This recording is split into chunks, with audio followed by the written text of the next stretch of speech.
కానీ గడుపుతున్నాము. క్లారిటీ ఇస్తాను మీకు ఏంటి. మనం ఇక్కడ జీవించడానికి వచ్చాము కానీ గడుపుతున్నాము. గడపడం ఏంటి, జీవించడం ఏంటి అంటే మనం ఇప్పుడు తెలుసుకున్న తర్వాత ఆనందము సంతోషం దగ్గరికి వెళ్దాం.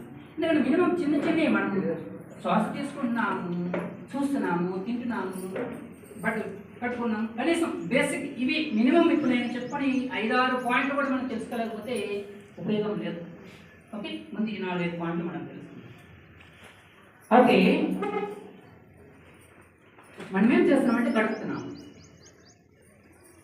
ఓకే, ఒక రిటైర్డ్ అయిపోయిన పర్సన్ ఉన్నారు. ఆయన అడిగాము, ఏంటి మరి రిటైర్డ్ అయిపోయారు, మీరు ఏంటి తర్వాత మీ జర్నీ ఏంటంటే అతను ఏమంటారంటే జర్నీ ఎక్కువ శాతం ఏంటంటే దేవుడు ఏదో ఈ 50 సంవత్సరాలు అలా గడిచిపోయింది, ఇంకా 5-10 సంవత్సరాలు బాగా ఆశిస్తా అలాగా 5-10 సంవత్సరాలు గడిపేస్తానని అనేవాళ్ళు ఉన్నారా లేదా? చుట్టాలింటికి వెళ్ళొచ్చు, లేకపోతే టెంపుల్కి పుణ్యక్షేత్రానికి వెళ్ళొచ్చు, ఈ 1 రోజులు అలా గడిచిపోయింది అని అంటున్నారా లేదా? చుట్టాలింటికి వెళ్ళి ఊటీ ఎప్పుడు ఎక్కడ ఏదవుతుంటారు కదా, అలా గడిచిపోయింది 1 రోజులు భలే గడిచిపోయింది అంటుంటారా లేదా? గడిచిపోయింది అన్నారు కానీ భలే జీవించామని అన్నారా?